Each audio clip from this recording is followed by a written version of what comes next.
Hello everybody. On this session, I am going to deal the essence of management. The essence of management is nothing but the coordination. So, how this coordination is useful in the management? Let us understand the definition of coordination, importance of coordination, and characteristics of coordination.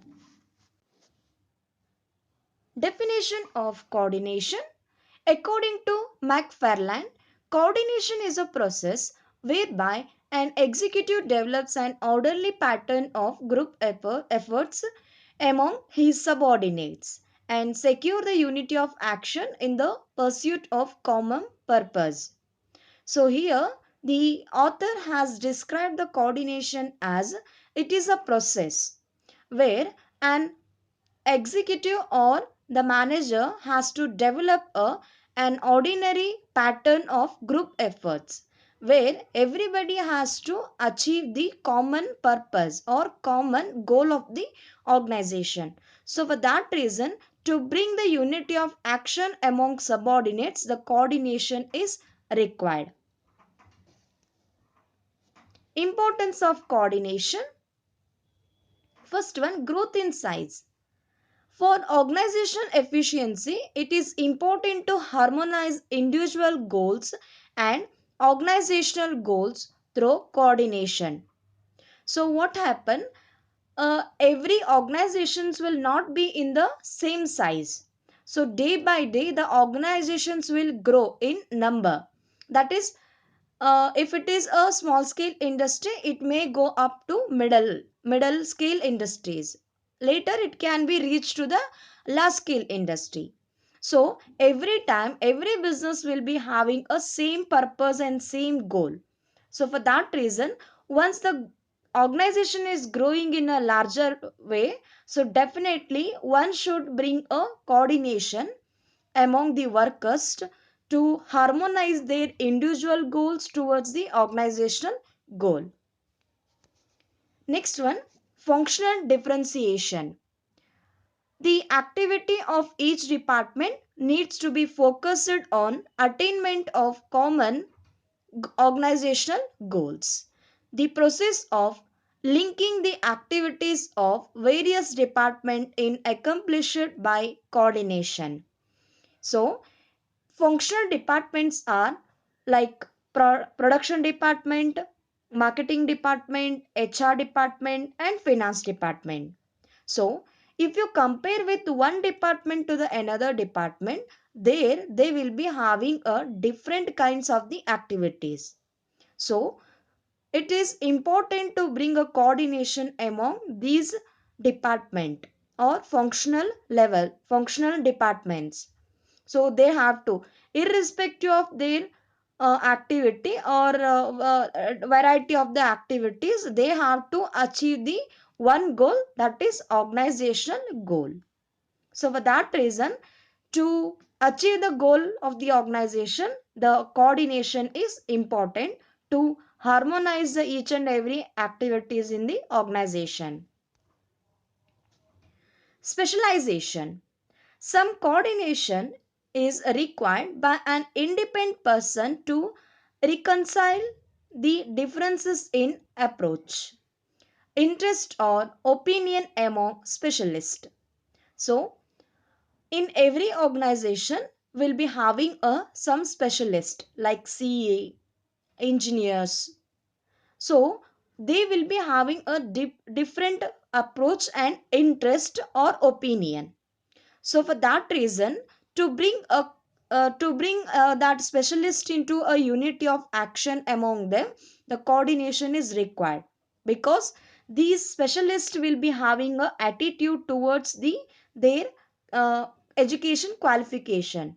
So that will destroy the coordination among the workers. So for that reason, it is must to bring a coordination among the specialists who will be having a different approach, interest, and opinion towards the organizational goal.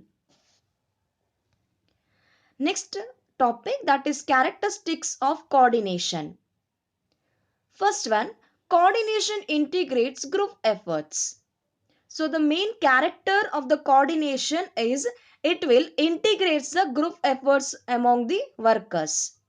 So coordination unifies unrelated or diverse interest into purposeful work activity. So irrespective of their interest towards their personal objective, they have to work in the organization to attain the organizational goal. It gives a common focus to group efforts to ensure that performance is as it was planned and scheduled. So here the statement says that the coordination will bring a awareness about the group efforts, because the each and every efforts are already planned and scheduled, so it has to be done on the particular time and period. So this will make the workers to bring a coordination and unity in the action, so they will put their efforts in the group. Second one, that is coordination ensures unity of action. The purpose of coordination is to secure unity of action in the realization of a common purpose. It acts as a binding the force between departments and ensure that all actions is aimed at achieving the goals of the organization. So unity of action means where everybody has to move towards a one direction, that is attaining the organizational objective or achieving the organizational goal. So here every organization, in every organization, all the department has to ensure that they are aimed and they are set the goal for the achieving the organization goals. So the coordinations will bring a unity of action among all the departments. Third one, coordination is a continuous process. So the coordination is not one time function, but the it continues till the winding up of the business or company. It begins at the planning stage and continue till controlling. So I can say it is within the organization. So the it starts from the planning stage and it will end with the controlling. So further again, if the organization is continue, so again it has to be starts from the planning until controlling. Coordination is an all pervasive function.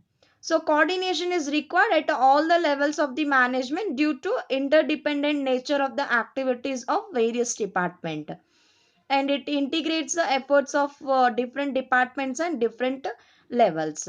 So here every organization, they will be having a hierarchy. So top management, management, and lower level or operational level management.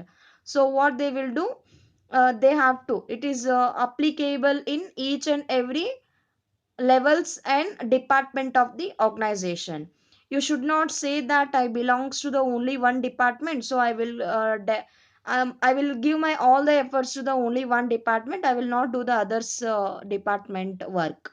So you should not be like this. So you have to coordinate among all the departments. Next one, that is coordination is a responsibility of all the managers. That coordination is a function of every managers in the organization. So basically, first of all, the managers and leaders has to coordinate. Later, it has to be influenced by the workers. The top managers need to coordinate with their subordinates. Next comes that is middle level managements coordinate with both the top level and the first line managers, and the lower level, that is operation level management, coordinate the activity of its workers. So here each and every workers, they have to coordinate in horizontally as well as vertically. Next one, that is coordination is a deliberate function. So a manager has to coordinate the efforts of different people in a conscious and deliberate manner. Deliberate is nothing but that is in a proper way. So with a carefully you have to coordinate. So the it is a function of the managers where he or she has to bring the coordination among all the workers with consciously and deliberate manner. So this completes the first chapter and also the topic, that is characteristics of coordination. If you have any doubts regarding these points, you can reach me by the contact number. Thank you.